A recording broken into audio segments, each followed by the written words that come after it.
শুনো, যদি কোনো ব্যক্তি নামাজ এবং যাকাতের মধ্যে পার্থক্য করে, নামাজ পড়ে আর যাকাতের অস্বীকার করে, নামাজকে গুরুত্ব দেয় কিন্তু যাকাতকে গুরুত্ব দেয় না, নামাজকে ইম্পর্টেন্ট মনে করে কিন্তু যাকাতকে ইম্পর্টেন্ট মনে করে না, এই রকম ব্যক্তিদের সঙ্গে আমি জিহাদ করবই করব, এদের সঙ্গে আমি যুদ্ধ করবই করব।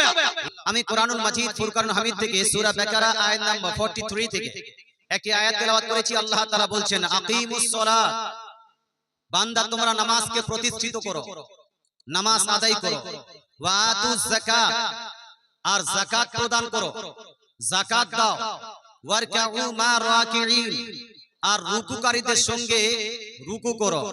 এই আয়াতের মধ্যে তিনটি হুকুম আছে। এক, নামাজকে প্রতিষ্ঠিত করা, নামাজ আদায় করা।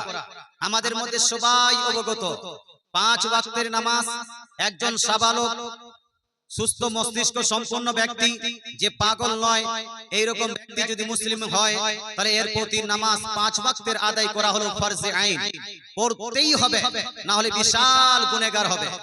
তারপর আসে যাকাত, তারপর আসে রুকুকারীদের সঙ্গে রুকু করা, অর্থাৎ জামাতের সহিত নামাজ পড়া, মুসলমান জামাতের সহিত নামাজ আদায় করা, এটা হলো ওয়াজিব।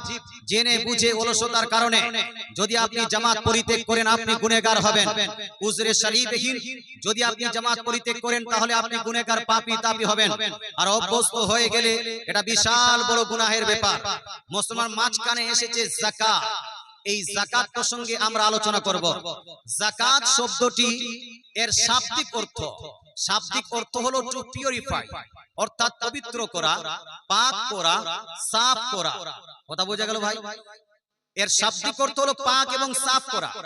তো এর অর্থ হবে যেখানে যেই জিনিসের আপনি যাকাত দিচ্ছেন অথবা যেই জিনিসের আপনার প্রতি যাকাত ফরজ হয়েছে, ওখানে যদি আপনি সঠিকভাবে যাকাতটা আদায় করেন তাহলে সেটা আপনার পাক এবং সাফ হবে, নচেত সেটা পাক এবং সাফ হবে না।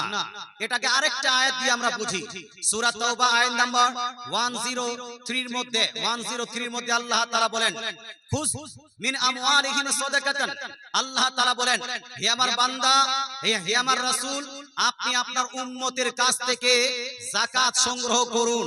যাকাত নিজের জন্য নয়, অর্থাৎ আপনি ইসলামিক কোষাগারে, ইসলামের যে আপনার বাইতুল মাল আছে সেখানে যাকাত নিন।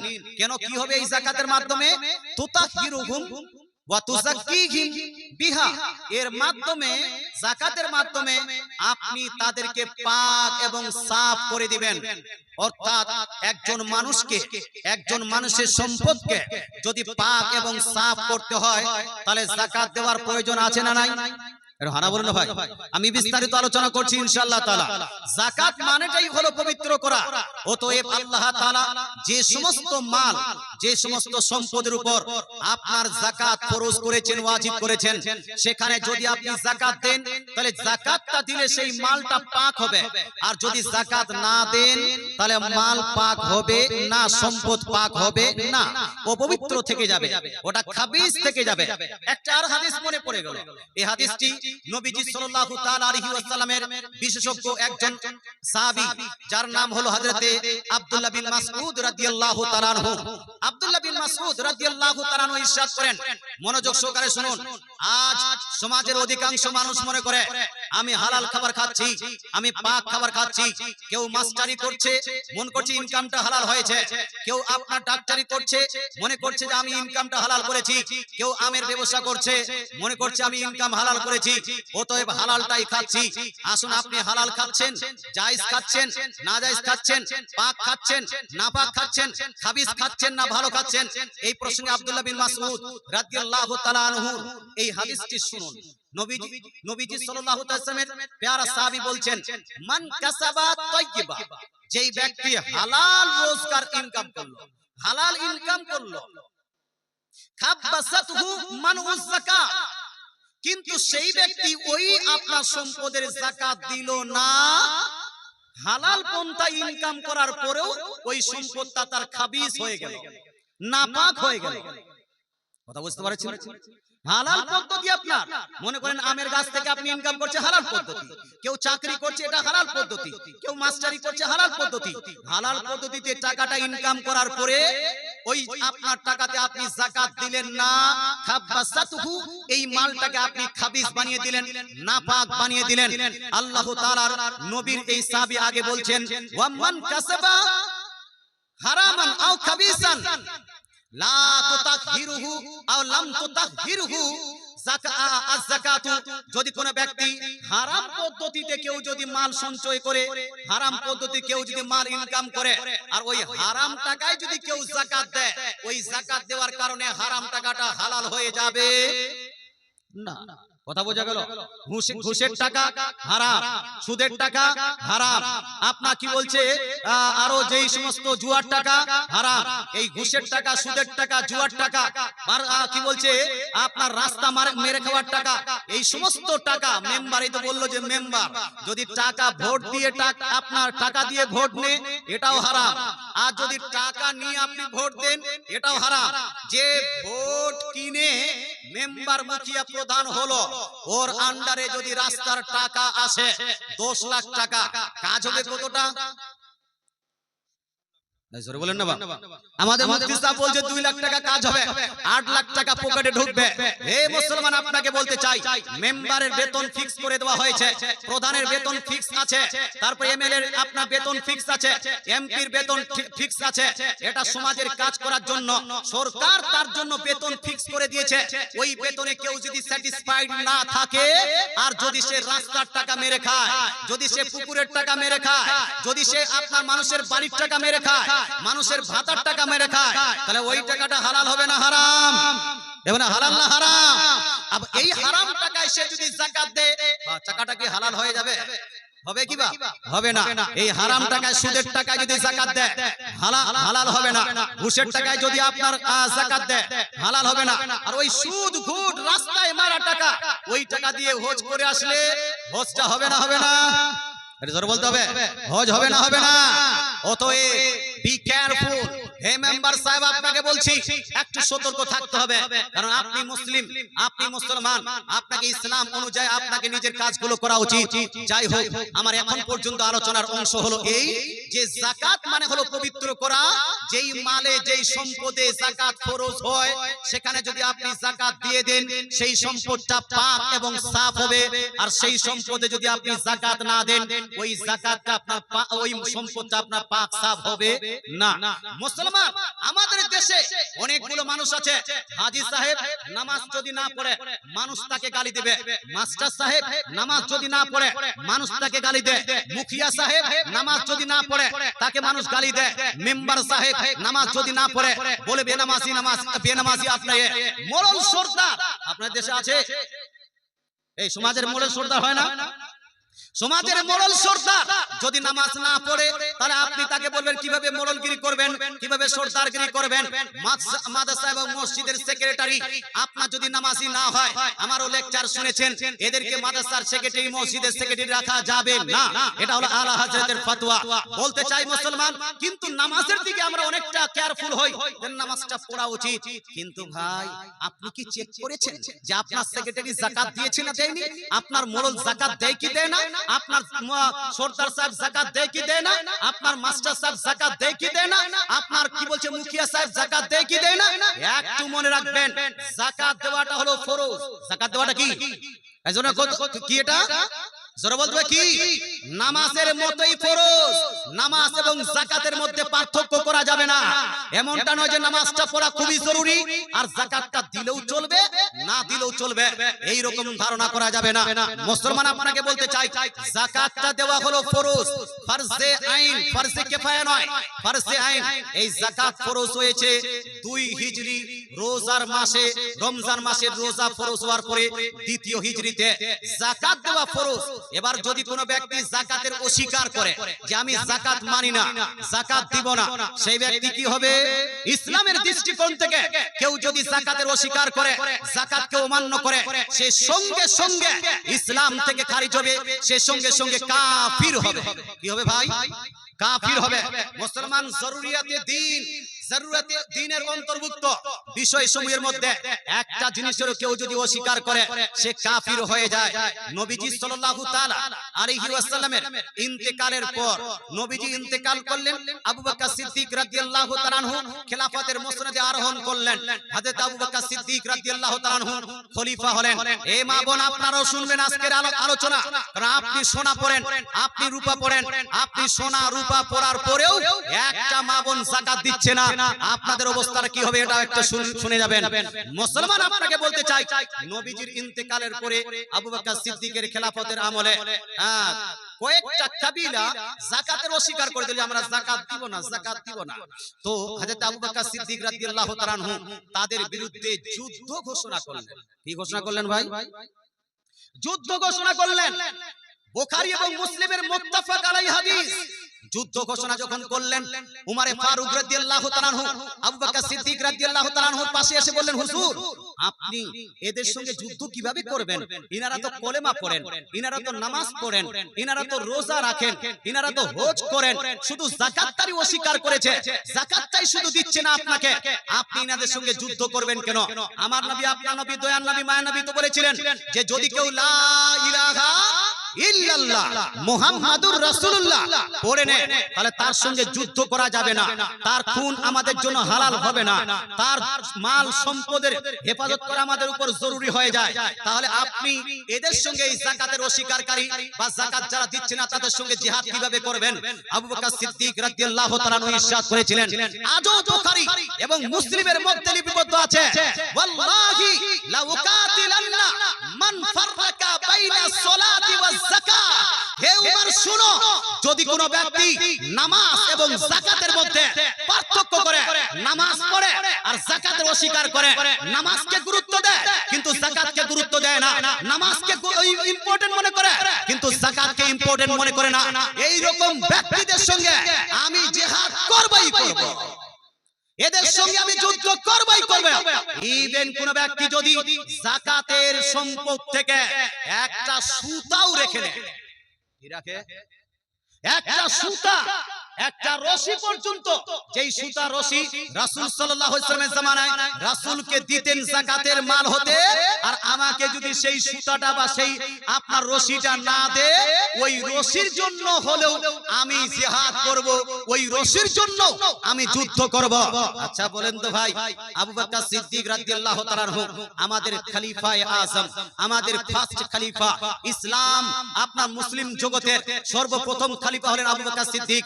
যাকাতের অস্বীকার করার কারণে উনি যুদ্ধ করেছেন। উমরে ফারুক রাদিয়াল্লাহু তাআলা আনহু পরে গবেষণা করে দেখলেন, হ্যাঁ যাকাতটা যেভাবে নামাজের এটা হলো জরুরিয়াতি দিন, দিনের জরুরি বিষয়, যেভাবে রোজাটা দিনের জরুরি বিষয়, যেভাবে আপনার হজটা দিনের আপনার ওই ধর্মের জরুরি বিষয়, তদ্রূপ যাকাতটাও ধর্মের জরুরি বিষয়। অতএব যাকাতের কেউ যদি অস্বীকার করে সে জরুরিয়াতি দিনের অস্বীকার করার কারণে কাফির হবে, আর কাফিরের সঙ্গে মুসলমানের জিহাদ করা, যুদ্ধ করা যায়। তাই আবু বকর সিদ্দিক সঠিক পথে আছে। তারপরে আবু বকর সিদ্দিকের সঙ্গে উমরে ফারুক সঙ্গ দিয়েছেন। জোরে বলেন সুবহানাল্লাহ। এটা জোরে সুবহানাল্লাহ হবে না? আচ্ছা, যাকাত কেউ যদি অস্বীকার করে মুসলমান সে হবে কি? কাফির। কি হবে ভাই? কাফির। আর যাকাতের অস্বীকার করলো না কিন্তু যাকাত দিচ্ছে না, যাকাত দিচ্ছে না, যাকাত দিতে হয় মানছে কিন্তু যাকাত দিচ্ছে না, তার ঠিকানা কোথায়? তো মাজমাউ যাওয়াইদের মধ্যে আর তারগিব ও তারহিবের মধ্যে দয়ার নবী মায়া নবী ইরশাদ করেন, মানিউজ যাকাত ইয়াউমাল কিয়ামাতি ফিন্নার। হে মুসলমান শুনুন, নবীজি নিজের জবানে মোবারক থেকে বলছেন, যেই ব্যক্তি যাকাত আদায় করবে না, যেই ব্যক্তি যাকাত দিল না, যেই ব্যক্তি যাকাত আদায় করবে না, কিয়ামতের দিন তার ঠিকানা হবে জাহান্নাম, তার ঠিকানা হবে জাহান্নাম, সেই ব্যক্তি হলো জাহান্নামী। মুসলমান, আমার নবীর জবান থেকে যেই কথা বার হয় সেই কথা কোনোদিন মিথ্যা হতে পারে পারে না। নবীর জবান থেকে যেই কথা বার হয় সেই কথা কোনোদিনে ভুল হতে পারে না। নবীজি যাকাত যারা দেয় না, যাকাত অস্বীকার করলে তো কাফির। আর যদি যাকাত অস্বীকার না করে, যাকাত যদি ঠিকভাবে আদায় না করে, সে কোথায় যাবে? জান্নাতে না জাহান্নামে? কোথায় জি? মিলাদ করলো, ফাতিহা করলো, আপনার কি বলছে জুলুস করলো, উরুস করলো, সব করলো, মুসলমান কিন্তু যাকাত দিল না। এটার কারণে নেকি হবে, কিন্তু যাকাত না দেওয়ার কারণে গুনাহটা হবে না? হবে না? হবে না? হবে না? যাকাত না দেওয়ার কারণে গুনাহ হবে। মুসলমান আপনাকে বলতে চাই, আচ্ছা এখানে আরেকটা বিষয় আছে। বিষয়টা হলো এই, যাকাত যারা দিবে না, যাকাত যারা সঠিকভাবে প্রত্যেক বছর যাকাত আদায় করে না, এদেরকে বলা হয়েছে মারদুদুস শাহাদা। কি বলা হয়েছে? একটু জোরে বলেন না, কি বলা হয়েছে? আমি বাংলাটা বলছি, কি বলা হয়েছে? মারদুদুস শাহাদা। অর্থাৎ এরা যদি সাক্ষী দেয়, সাক্ষীটা গ্রহণযোগ্য হবে না। চাঁদ উঠেছে, সাক্ষী দিয়েছে, গ্রহণযোগ্য হবে না। আপনার জেনার সময় ধরা পড়ে সাক্ষী দিয়েছে, গ্রহণযোগ্য হবে না। মুসলমান কোথাও যদি এরা সাক্ষী দেয়, এদের গ্রহণযোগ্য হবে না। আচ্ছা, মারদুদুস শাহাদা, সাক্ষী যদি গ্রহণযোগ্য না হয়, তাহলে সমাজের বিচারক হতে পারবে? জোরে বলেন বাবা। সমাজের তরফ থেকে যদি সাক্ষী না দিতে পারে, যাকাত আদায় যারা করে না তারা, তাহলে সমাজের কি মোড়ল হতে পারবে? বিচারক হতে পারবে? বিচারক হতে পারবে না। এইজন্য স্পষ্ট কথা, স্পষ্ট কথা, কথাটা হয়তো আপনাকে করা লাগবে। যারা প্রতি বছর যাকাত ফরজ হওয়ার সত্ত্বেও যাকাত দিচ্ছে না, এই রকম ব্যক্তিকে মোড়ল বানানো যাবে না। এই ব্যক্তিকে যেন আপনার স্টেজের সভাপতি বানানো যাবে না। এই ব্যক্তিকে স্টেজের বক্তা বানানো যাবে না। এই ব্যক্তিকে আপনার মসজিদ মাদ্রাসার সেক্রেটারি ক্যাশিয়ার বানানো যাবে না। এক কথা, যারা যাকাত দেয় না তাকে সম্মানীয় স্থানে, সম্মানিত স্থানে তাকে আসীন করা, তাকে সম্মানিত করা, এটা জায়েজ হবে না। দ্বিতীয় হাদিসে রাসূলুল্লাহ ইরশাদ করেন, এমন ব্যক্তিকে কেউ যদি সম্মান করে, এই ফাসিক ও ফাজিরকে কেউ যদি সম্মান করে, আল্লাহ এতটা নারাজ হয় যে আল্লাহর নারাজগিতে আল্লাহর আরশ পর্যন্ত হিলে যায়। কথা বোঝা গেল? অতএব সমাজের মানুষ আপনাকে বলতে চাই যে যাকাত আপনাকে দিতেই হবে।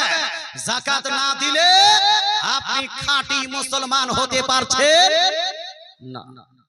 নবীজি ইরশাদ করেছেন, দা পিলার অফ ইসলাম, ইসলামের পিলার, ইসলামের খুঁটি পাঁচটি হলো। ইসলামের খুঁটি এক, আল্লাহ তাআলা রাসূল ইরশাদ করেন, বুখারী শরীফ প্রথম খণ্ড হাদিস নাম্বার 8 নম্বর হাদিস, নবীজি ইরশাদ করেন, বুনিয়াল ইসলামু আলা খামস, ইসলাম নির্ভর করে পাঁচটি স্তম্ভের উপর, পাঁচটি খুঁটির উপর। এক, শাহাদাতি আল্লা ইলাহা ইল্লাল্লাহ, লা ইলাহা ইল্লাল্লাহ মুহাম্মাদুর রাসূলুল্লাহ পড়তে হবে। দুই নাম্বার, ইকামিস সালাত, নামাজকে প্রতিষ্ঠিত করতে হবে। তিন নাম্বার, ইতা ইজ যাকাত, যাকাত আদায় করতে হবে। এটা হলো ইসলামের পিলার, ইসলামের খুঁটি। পিলার হিলে গেলে ছাদও হিলবে না, হিলবে না। হানা বলুন বাবা, ছাদও হিলবে না, হিলবে না। এই জন্য ভাই পিলারটা ঠিক রাখেন। যেভাবে নামাজকে গুরুত্ব দিয়েছেন, যেভাবে রমজান মাস আসলে 90% মুসলমান রোজা রাখে, রাখে না? রাখে না? 5 ওয়াক্তের নামাজ থেকে রমজান মাসের বেশি নামাজি হয় না? হয় না? রোজাদার হয় না? হয় না? তার মানে রমজান মাসের রোজাটাকে আপনি গুরুত্ব দিচ্ছেন, তার থেকে বেশি গুরুত্ব দিচ্ছেন আপনি কাকে? কুরবানিকে। কি গুরুত্ব দিচ্ছেন? কুরবানিকে। কুরবানির টাইম আসলে অধিকাংশ 99% মানুষ কুরবানি দেয়, দেয় না? দেয়। মুসলমান আপনাকে বলতে চাই, যেভাবে রমজান মাসের রোজাকে গুরুত্ব দিচ্ছেন, যেভাবে কুরবানি করাকে গুরুত্ব দিচ্ছেন, যেভাবে আপনি নামাজ আদায় করার জন্য মসজিদ নির্মাণ করেছেন, তদ্রূপ আপনাকে যাকাতটাকে গুরুত্ব দিতে হবে।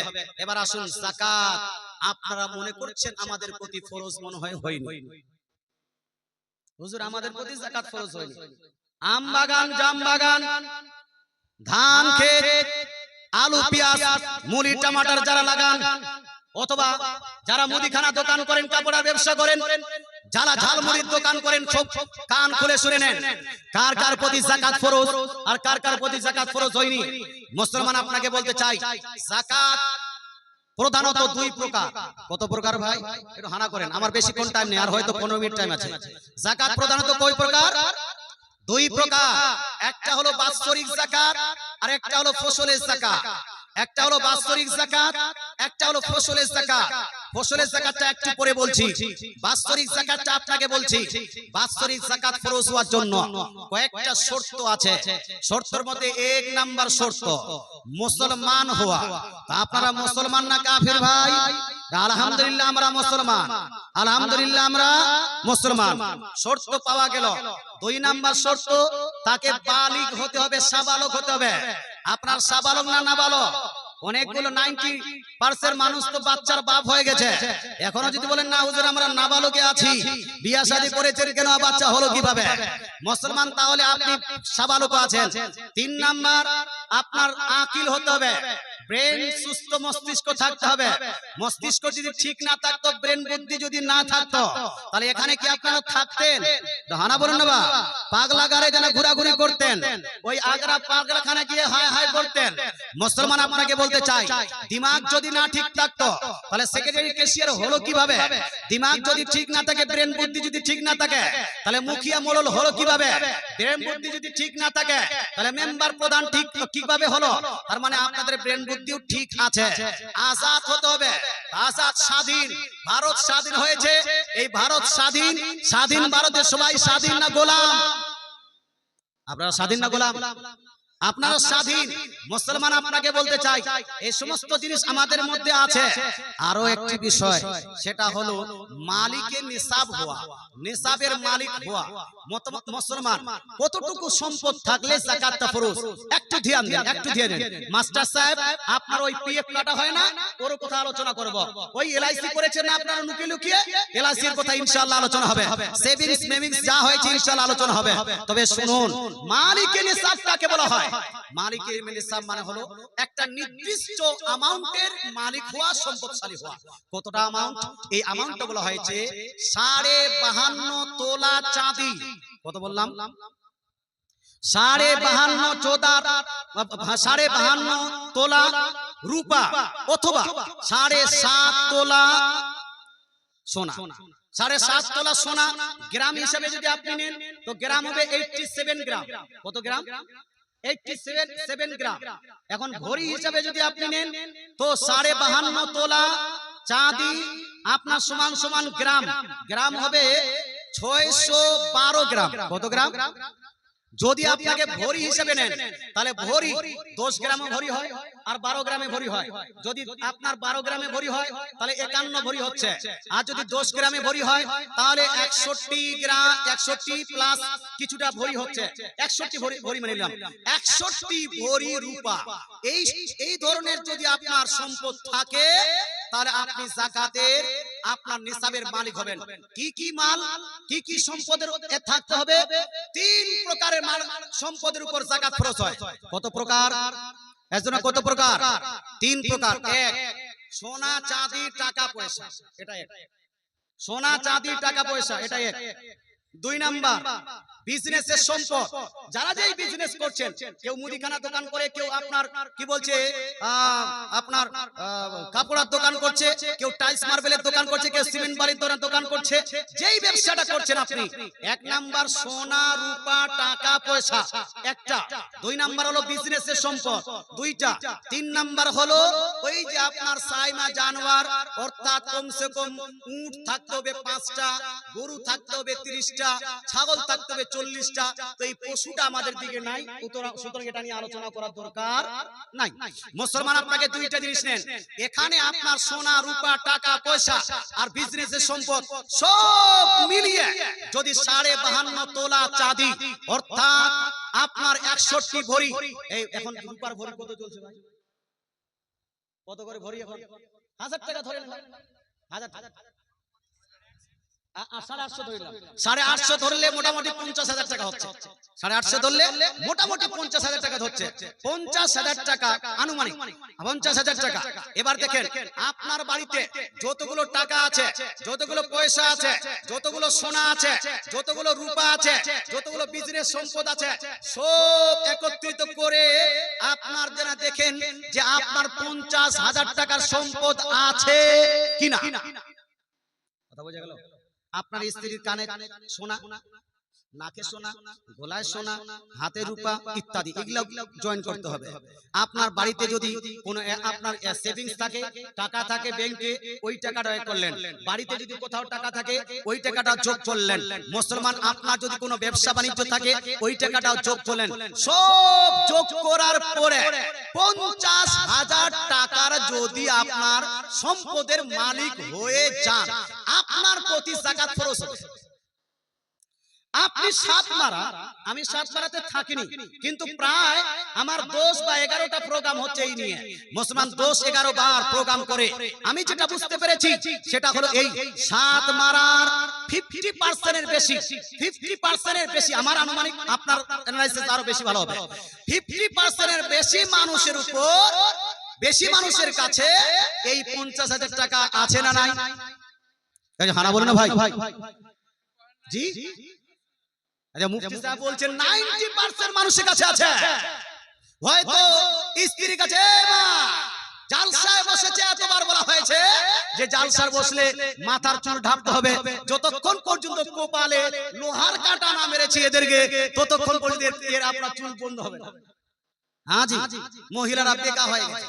মুসলমান মা বোনদেরকে বলছি, শুনেন, আপনাদেরকেও যাকাত, আপনার যেটা সোনা আপনার বাপের বাড়ি থেকে নিয়ে এসেছেন, মায়ের বাড়ি থেকে নিয়ে এসেছেন, অনেক সোনা নিয়ে এসেছেন, আপনার স্বামীকে বারবার বলেন এই সোনাটা আমার, এই সোনাটা আমার, এই সোনাটা আমার। এ মা, আপনাকে বলতে চাই, এক ভরি সোনার দাম কত? 1 লাখ। হাফ ভরি সোনা যদি থাকে, এক ভরি যদি রূপা থাকে, 2-4 হাজার টাকা যদি থাকে, ওই মেয়েটার উপর যাকাত ফরজ হবে না? হবে না? হবে না? হবে না? কিন্তু মেয়েরা মনে করছে আমাদের সব ঝামেলা স্বামীরা করবে। ফিতরা দিবে স্বামী, কুরবানি দিবে স্বামী, যাকাত দিবে স্বামী। আরে স্বামীটা দে, স্বামীর নিজের আপনার পার হয়ে যায়। মেয়েদের দিকে লক্ষ্য কম থাকে, থাকে না? থাকে না? মেয়েদেরকে স্ত্রীর উপর গালি দেওয়ার সময় তখন মরদ হয়ে যায়। মুসলমান মেয়েদের উপর তালাক দেওয়ার সময় তখন আপনার বাবুগিরি দেখায়, তখন আপনার বি আর মার তখন বলে দেয়।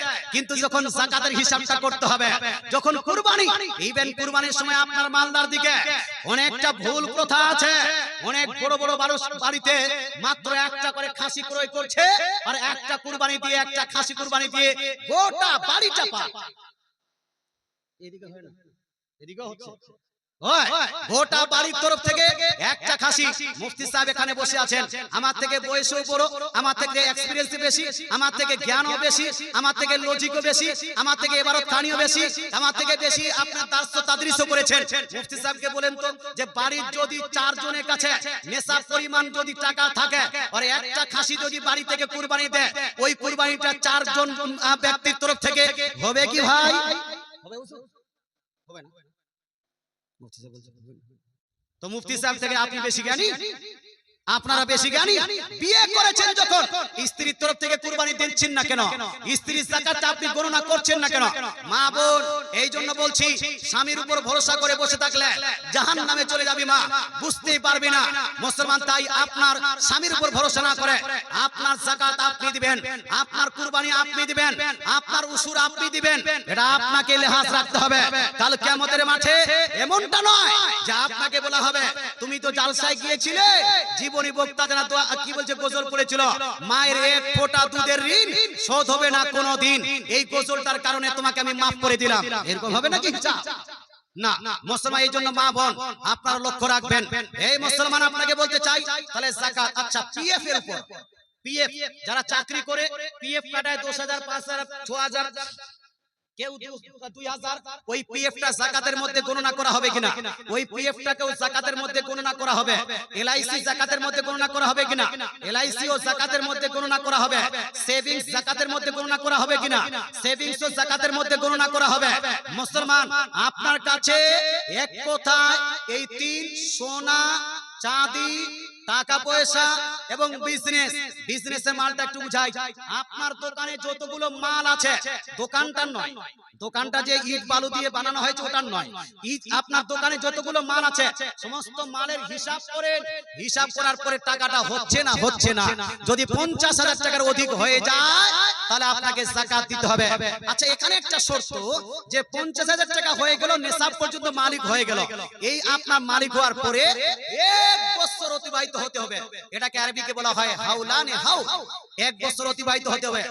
1 বছর থেকে যদি আপনি নেশাবের মালিক হন, তাহলে তারপর থেকে প্রত্যেক বছরে আপনাকে যাকাত দিতে হবে। বছরটা ইংরেজি নয়, বছরটা আরবিক হিসেবে দেখতে হবে, চাঁদ হিসেবে। প্রতি রমজান যদি দেন, তো রমজান মাসে আপনি যাকাত দিবেন, কেউ যদি শাওয়াল মাসে দেয় আগামী শাওয়াল মাসে যাকাত দিবে, কেউ যদি কুরবানির মাসে যাকাত দেয় প্রত্যেক কুরবানির মাসে যাকাত দিবে। যাকাত দিতে হবে কতটুকু? মুসলমান যাকাত দিতে হবে 100 টাকায় 2.5 টাকা। কত টাকা? কত টাকা? 100 টাকায় 2.5 টাকা, 40 ভাগের 1 ভাগ। কত ভাগের 1 ভাগ? 40 ভাগের 1 ভাগ। তো যাকাত জরুরি আছে না নাই? জোরে বলুন না ভাই, এই যাকাত জরুরি আছে না নাই? আমাদের যাকাত সম্পর্কে সচেতন হতে হবে না হবে না? হবে। যারা যারা আজ থেকে সচেতন হলেন, আজ থেকে যাকাত দেওয়ার আপনারা প্রতিজ্ঞা করলেন, ইনশাআল্লাহ তাআলা আমরা যাকাতের হিসাব করে যাকাত দিব। আপনি বলেন মুফতি সাহেব আপনি কি যাকাত দেন? আপনাকে আমি বলবো হ্যাঁ হ্যাঁ, আমজাদ হোসেন সিমনানি প্রত্যেক বছর যাকাত দেয়। ইভেন আমার বাবা গাছ লাগিয়েছে, গাছ চারা গাছ, এই চারা গাছেরও আমি যাকাত দিই। না হলে আপনার গ্রাম আমার এলাকায় গিয়ে আপনি খোঁজ নেন, আমার বাবাকে গিয়ে জিজ্ঞেস করেন, যাকাত আমি প্রত্যেক বছরে দিই। আমি আপনাকে বলতে চাই আলহামদুলিল্লাহ, আপনি যখন বুঝতে পারলেন আমরা আজকে প্রতিজ্ঞা করব, আজ থেকে যাকাত প্রসঙ্গে আমরা সচেতন হব না হব না? যারা যারা সচেতন হবেন হাত তুলে বলেন ইয়া রাসূলুল্লাহ, মাশাআল্লাহ, নারায়ে তাকবীর, নারায়ে রিসালাত। ইসলামের আলো, ইসলামের আলো।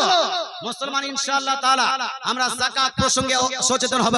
নারায়ে তাকবীর, দাঁড়িয়ে যান একটু, না দাঁড়ান, দাঁড়িয়ে যান, দাঁড়িয়ে যান। নারায়ে রিসালাত, নারায়ে রিসালাত। হযরত আল্লাহ মাওলানা মুফতি সৈয়দ জুলফিকার হোসেন বরকাতি সাহেব, নারায়ে তাকবীর।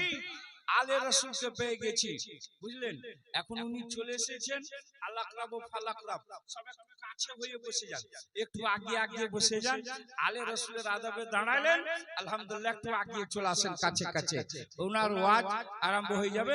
মুফতি সাহেব শেষ করছেন 10 মিনিটের মধ্যে। সাল্লাল্লাহু তাআলা আলাইহি ওয়া আলিহি ওয়াসাল্লাম এক দরুদ में আল্লাহুম্মা সাল্লি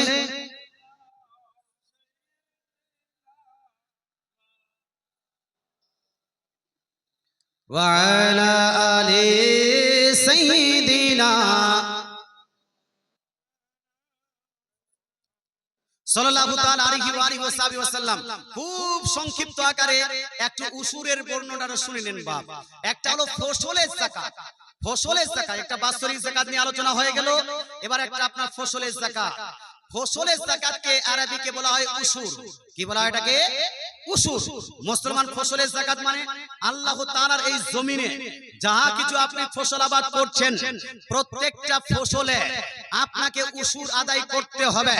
ধান লাগিয়েছেন, ধানে উসুর আছে, গম লাগিয়েছেন, গমে উসুর আছে, টমেটো লাগিয়েছেন, টমেটো উসুর আছে, গান্না লাগিয়েছেন, ওখানে আপনার উসুর আছে। আম বাগান চা আপনার নিয়েছেন, অথবা আপনার আম বাগান নিজের বাড়িতে আছে, ওই আম বাগানে উসুর আছে না নাই? আছে না নাই? আচ্ছা, আপনাদের মধ্যে 2-4টা লোক হাত তুলেন তো যে হুজুর আমি গত বছর আমাদের আম বাগানে যতগুলো আম হয়েছিল প্রত্যেকটা আমকে ওজন করার পরে সঠিকভাবে আমি আমের উসুর বার করেছি। তারা একটু হাত তুলেন তো। এই 2 জন মানুষ।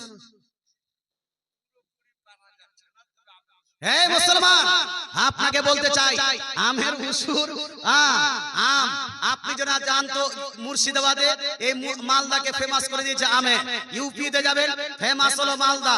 মুসলমান আপনাকে বলতে চাই আপনি বেঙ্গালোর পর্যন্ত গেলে ফেমাস আমের ফেমাস হলো কে? মালদা। আর মালদার মানুষ আম খেয়েই চলে যাচ্ছে, খেয়েই চলে যাচ্ছে, আমের উসুর দিচ্ছে না। এটা আপনার ভুল হচ্ছে না? হচ্ছে না? বুখারী, মুসলিম, তিরমিজি, নাসাঈ, আবু দাউদ, ইবনে মাজাহ প্রায় প্রত্যেকটা সহিহ সনদে বর্ণিত হাদিস, প্রত্যেকটা সিয়াসিতের হাদিসে এই হাদিসটি লিপিবদ্ধ আছে। রাসূলুল্লাহ সাল্লাল্লাহু তাআলা আলাইহি ওয়াসাল্লাম ইরশাদ করেন, যদি আকাশের বৃষ্টিতে, ঝর্ণার পানিতে, প্রবাহিত পানিতে কোন ফসল আবাদ হয় তাহলে সেই ফসলে আপনাকে 10 ভাগের 1 ভাগ আল্লাহ তাআলার রাস্তায় উসুর দিয়ে দিতে হবে। কত ভাগের 1 ভাগ ভাই? এই আমটা কোন পানিতে হয়? আম আপনারা নিজের টাকা দিয়ে পানি দেন না, আকাশে বৃষ্টিতে হয়। তাই জোরে বলেন না, আকাশে বৃষ্টিতে হয়। তাহলে আম 10 কুইন্টাল হলে কত কেজি দিতে হবে? 1 কুইন্টাল দিতে হবে। 50 কুইন্টাল আম হলে 5 কুইন্টাল আম দিতে হবে। বলছে হুজুর জান দিব কিন্তু আম দিব না। হ্যাঁ, জান দিবে কিন্তু আম দিবে না। ভাই মরেন, মরার পরে যতগুলো যাকাতের আম খেয়েছেন না, গোটা আমগুলো আপনার সাপ বানিয়ে আপনার গলায় লাগিয়ে দেওয়া হবে। তারপরে বলবেন না আল্লাহ এইটা আমার ওষুধটা দেওয়াটাই ভালো ছিল। মুসলমান আপনাকে বলতে চাই, রাসূলুল্লাহ সাল্লাল্লাহু আলাইহি ওয়াসাল্লাম ইরশাদ করেছেন, যে ব্যক্তি পৃথিবীর বুকে আপনার যাকাত ও ওষুধ আদায় করবে না, কাল কিয়ামতের মাঠে তার ঠিকানা কোথায়? জান্নাত না জাহান্নাম? জাহান্নাম। আম 2টা কম খান বাপ, কিন্তু আমের ওষুধটা আদায় করেন। আম 2টা কম খেলে আপনি অসুস্থ হয়ে পড়বেন না, কিন্তু যদি আমের ওষুধ আদায় না করেন তাহলে গুনাহগার হবেন না? হবেন না? হবেন। শুধু আমের ওষুধ নয়, যদি জাম চাষ করেন জামের ওষুধ দিতে হবে, যদি ধান চাষ করেন ধানের ওষুধ দিতে হবে, গম চাষ করলে গমের ওষুধ দিতে হবে, আলু চাষ করলে আলুর ওষুধ দিতে হবে, সবজি চাষ করলে সবজির ওষুধ দিতে হবে। ওষুধটা হলো আকাশের বৃষ্টিতে হলে, প্রবাহিত পানিতে হলে, যদি ঝর্ণার পানিতে হয় তাহলে 10 ভাগের 1 ভাগ। আর যদি আপনার সেচের মাধ্যমে হয়, জাঁতার মাধ্যমে হয়, আপনার ওই উটের বা কোনো পশুতে আপনার লোড করে পানি আনতে হয়, টাকা দিয়ে ক্রয় করে অথবা সেলো মার্সেল ইত্যাদি পানির মেশিন দিয়ে পানি উঠিয়ে যদি আপনার টাকা খরচ করে যদি ফসলাবাদ করা হয় তাহলে সেখানে দিতে হবে 20 ভাগের 1 ভাগ। কত ভাগের 1 ভাগ? 20 ভাগের 1 ভাগ। অর্থাৎ ওখানে আপনাকে 1 কুইন্টালে 5 কেজি দিতে হবে। আর যদি আকাশে বৃষ্টিতে হয় তাহলে 1 কুইন্টালে 10 কেজি দিতে হবে। মুসলমান, আমার টাইম যেহেতু শেষ, অনেক মুফতিয়ানে কেরাম এখনো উপস্থিত আছেন, আর আগামী কালকে আমার এসএসসি পরীক্ষা, দোয়া করবেন যেন পরীক্ষাতে কিছু ভালো নাম্বার পাই। হ্যাঁ মুসলমান, তো এই জন্য আমি আর এই টপিকটা আগামীতে আগে বাড়াচ্ছি না, এখান থেকে এই টপিকটা ইতি করলাম।